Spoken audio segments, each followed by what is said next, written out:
श्री शिवाय नमस्तु भयम। हर हर महादेव। दोस्तों, आप सभी लोग जानते हैं कि 16 जून 2024 के दिन यहां पर रविवार गंगा दशहरा पड़ रही है।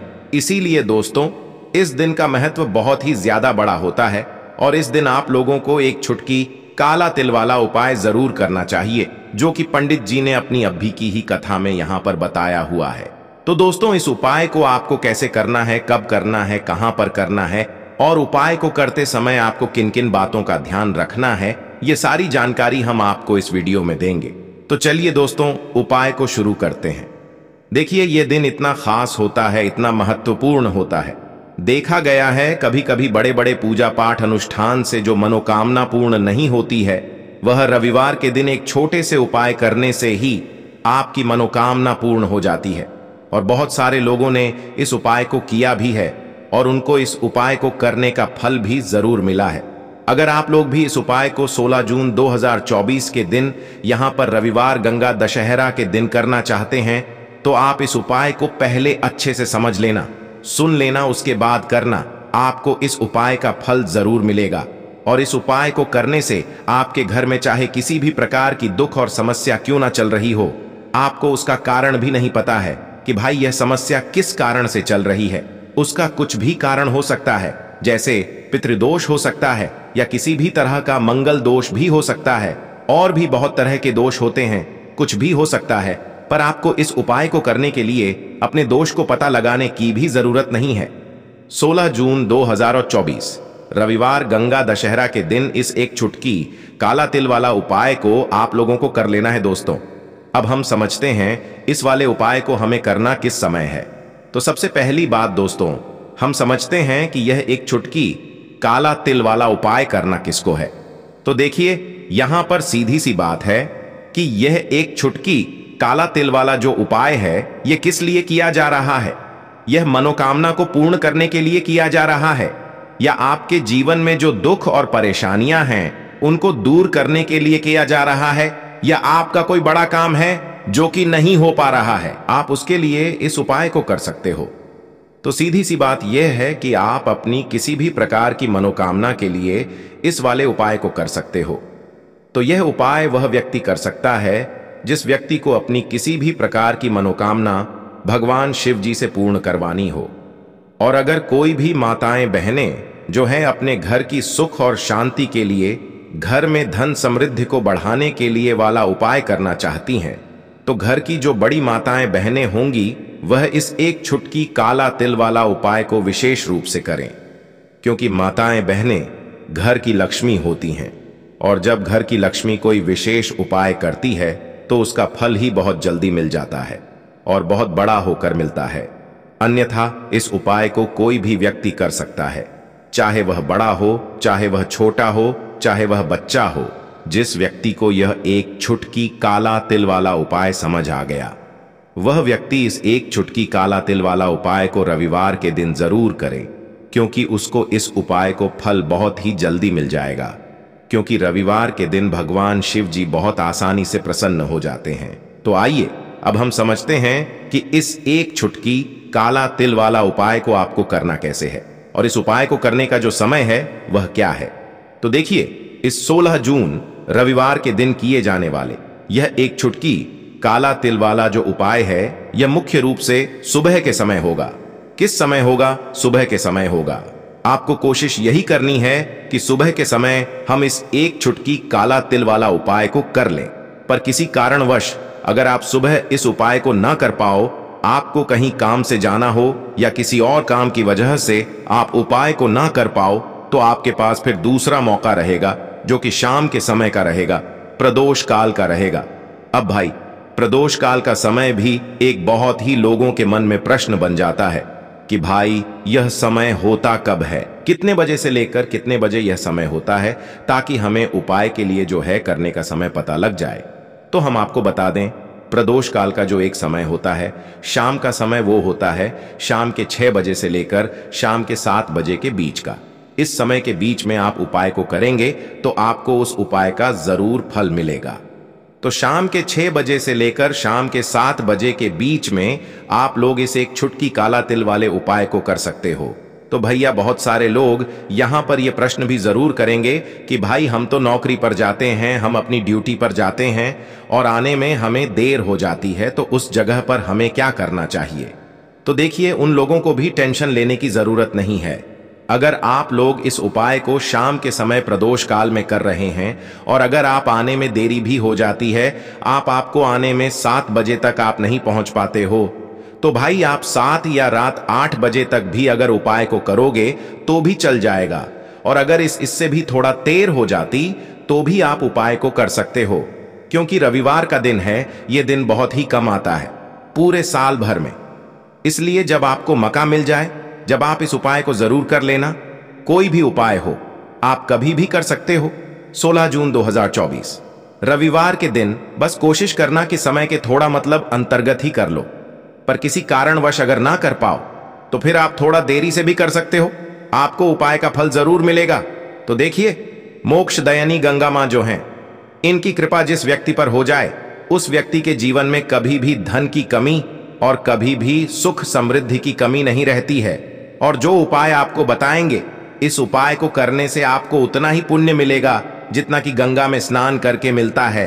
अब देखिए, बहुत सारे लोग हैं जो गंगा किनारे या जहां पर गंगा माता है वहां रहते हैं, और बहुत सारे लोग ऐसे भी हैं जो ऐसे स्थानों पर रहते हैं, शहरों में रहते हैं जहां पर गंगा मां नहीं है ना, कोई भी गंगा की पवित्र नदी नहीं है। तो देखिए, वो लोग क्या करेंगे, गंगा जल तो सभी के घर में होता है, और जिनके पास नहीं भी है वो पूजा पाठ वाली दुकान से ले ले, क्योंकि हर शहर में हर जगह गंगा जल मिल जाता है। अब वैसे तो होता ही है, ज्यादातर जितने भी हिंदू सनातन हैं सबके घर में होता है। अब आपको करना क्या है, जो पहला उपाय आपको बताने जा रहे हैं, एक चुटकी काला तिल वाला उपाय कैसे करना है। तो देखिए, आपको बता दें कि बहुत बार क्या होता है कि कहीं ना कहीं हमारे जीवन में अगर हमारे पितृ हमसे नाराज हैं तब भी जीवन में दुख आएंगे। अगर कुंडली में शनि की पीड़ाएं हैं, शनि की 7.5 शनि ढैया, तब भी जीवन में दुख आएंगे। घर में कोई वास्तु दोष है तब भी दुखा आएंगे। पैसे की कमी रहेगी, अगर आपको नजर दोष लगी है तब भी आपके घर में पैसे की कमी रहेगी। आप हमेशा देखेंगे कि आपके घर में कोई ना कोई बीमार रहे। धन की बर्बादी हमेशा उस घर में होती है जहां पर ऐसी चीजें होती हैं। अब जो उपाय आपको बताने वाले हैं, ऐसा समझ लीजिए, सारी जितनी भी समस्याएं आपके जीवन में है, जिस तरह की भी है, सभी समस्याओं को ये उपाय दूर करेगा। आपको यहां पर लेना है एक चुटकी काला तिल, बहुत ही जरा सा है ना। काले तिल का विशेष महत्व होता है गंगा दशहरा वाले दिन उपाय करने में। तो एक चुटकी काला तिल लेना है, थोड़ा सा लेना है आपको गंगा जल।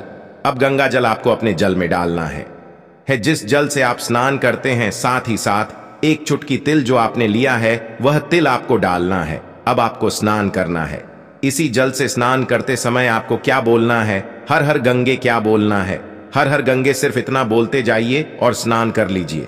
फिर देखिए आपके जीवन में रातों रात कैसे चमत्कार होता है। जो आपने लोगों से पैसा ले रखा है, नहीं दे पा रहे हैं, वह पैसा भी बहुत जल्दी आप लोगों का दे पाएंगे। अगर पैसा कहीं फंस गया है आपका, और या फिर पैसा ऐसा होता है ना कि हम किसी को देते हैं और कोई लेकर चला जाता है या देना नहीं चाहता है, वो रुका हुआ फंसा हुआ धन आपके पास आएगा। तीसरी चीज, अगर नजर दोष आपको है, घर में किसी व्यक्ति को है, तो सभी को यह उपाय करना चाहिए, क्योंकि इस उपाय को करने से देखिए मोक्ष तो व्यक्ति को मिलता ही है ना। कहते हैं कि गंगा में स्नान करने से व्यक्ति को मोक्ष मिलता है, क्योंकि मां गंगा जो है अपने भक्तों पर कृपा करती हैं, और ऐसा समझ लीजिए उनके जीवन से दुखों को हर लेती हैं, है ना। तो मोक्ष भी आपको मिलेगा, श्री हरि विष्णु के धाम में स्थान आपको मिलेगा। अगर आप एक चुटकी तिल डालकर और गंगा जल डालकर अपने घर पर ही स्नान कर लेते हैं, बस ध्यान रहे कि आपको हर हर गंगे जरूर बोलना है। अब बात करें कि जो लोग कहते हैं कि हाथ में पैसा नहीं रुकता है, ना फिजूल खर्ची बहुत ज्यादा होती है, बहुत मेहनत करते हैं, बहुत कोशिश करते हैं, लेकिन हमारे हाथ में पैसा ही नहीं रुकता है, पैसा आता ही नहीं है। वो इस दिन क्या करेंगे, कौन सा उपाय करना है। तो देखिए, गंगा दशहरा जिस दिन है ना, हमने आपको पहले भी बताया कि बहुत बार पितृदोष के कारण भी घर में बहुत सारी समस्याएं आ जाती हैं, जैसे कि धन हानि, पैसा बर्बाद होना, ये सारी चीजें संतान से जुड़ा हुआ सुख नहीं होगा उस घर में। जहां कहीं ना कहीं पितृदोष होगा, तो आपको करना क्या है? जहां पर आप अपने घर में पीने का पानी रखते हैं, जिस दिन गंगा दशहरा है उस दिन शाम के समय में जहां आप पीने का पानी रखते हैं, वहां पर आपको अपने पितरों के नाम से एक दीपक लगाना है। चाहे आरओ में रखते हैं, मटके में रखते हैं, किसी डिब्बे में रखते हैं, जहां भी पीने का पानी रखते हैं, चाहे रसोई में रख रहे हैं या किसी कमरे में रखते हैं, बरामदे में रखते हैं, जहां भी रखते हैं, बस वहीं पर आपको एक दीपक शाम के समय में जलाना है। सूर्य अस्त होने के बाद अपने पितरों के नाम से यह उपाय आप इस बार गंगा दशहरा पर करिए और फिर देखिए आपके भी आपसे कितने प्रसन्न हो जाते हैं।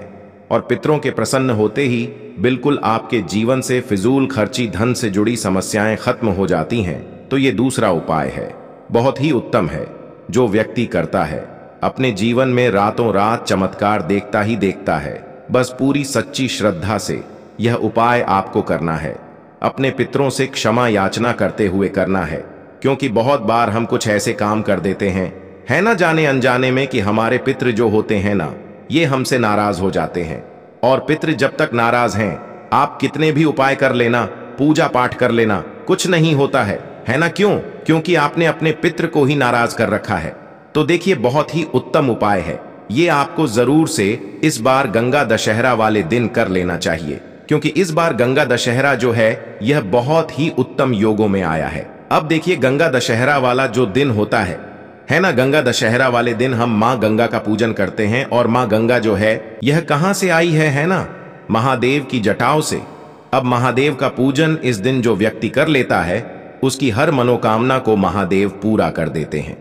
तो देखिए, अगर आप अपने जीवन में अपनी मनोकामना को पूरा करना चाहते हैं, तो यह तीसरा उपाय कर लेना दशहरा वाले दिन, क्योंकि मनोकामना पूर्ति के लिए इससे उत्तम उपाय आपको नहीं मिलेगा। बहुत ही ज्यादा उत्तम उपाय है, गंगा दशहरा पर करना है और शाम के समय में करना है। करना क्या है? एक देसी घी का दीपक तैयार करना है, गोल बाती इसके अंदर लगानी है और एक चुटकी इसी दीपक के अंदर आपको काला तेल डालना है। कौन सा तेल? काला सफेद नहीं डालेंगे, एक चुटकी काला तेल। अब यह दीपक आपको कहां लगाना है?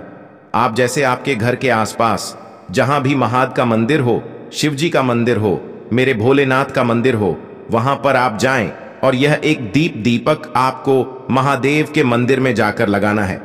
देखिए, जो व्यक्ति महादेव के मंदिर में जाकर शाम के समय में एक दीपक गंगा दशहरा वाले दिन लगा देता है, ऐसा समझ लीजिए उसके जीवन में उसने जो महादेव से मांग लिया उसे वो मिलता ही मिलता है। क्योंकि सबसे जल्दी प्रसन्न होने वाले देव अगर कोई हैं तो वह भोलेनाथ हैं।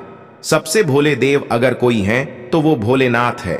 यही कारण है कि उनका एक नाम भोलेनाथ भी है।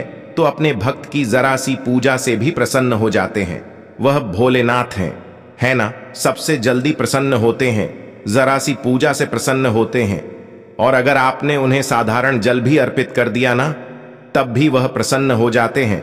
तो ऐसा समझ लीजिए, जो व्यक्ति भोलेनाथ के मंदिर में जाकर एक दीपक जलाता है, उसके जीवन में कभी भी निर्धनता और गरीबी के लिए जगह नहीं होती है। कभी भी उसके घर में गरीबी वास नहीं करती है। हमें वो घर धन धान्य से भरा रहता है। जो व्यक्ति गंगा दशहरा वाले दिन शाम के समय में महादेव के मंदिर में एक दीपक जलाकर आता है, एक चुटकी काला तेल डालकर। तो इस बार तो आप सभी जानते हैं कि अमृत सिद्ध योग का निर्माण हो रहा है। और भी 4 ऐसे योग हैं जो बहुत उत्तम हैं, और इस दिन उन योगों का निर्माण हो रहा है जिसमें कि आप कोई भी पूजा पाठ करेंगे, उपाय करेंगे, तुरंत आपका उपाय वो सफल होगा। और ऐसा समझ लीजिए, यह जो गंगा दशहरा पर योग बन रहा है ना, 100 साल से ज्यादा टाइम के बाद यह योग बन रहा है। तो जरूर करें, आपको अपने जीवन में रातों रात चमत्कार देखने को मिले। तो दोस्तों, ये थे पूज्य गुरुजी द्वारा बताए गए कुछ बहुत ही खास उपाय। अगर आपको जानकारी अच्छी लगी हो तो वीडियो लाइक करिएगा। मिलते हैं फिर एक नए वीडियो के साथ। श्री शिवाय नमस्तुभ्यम।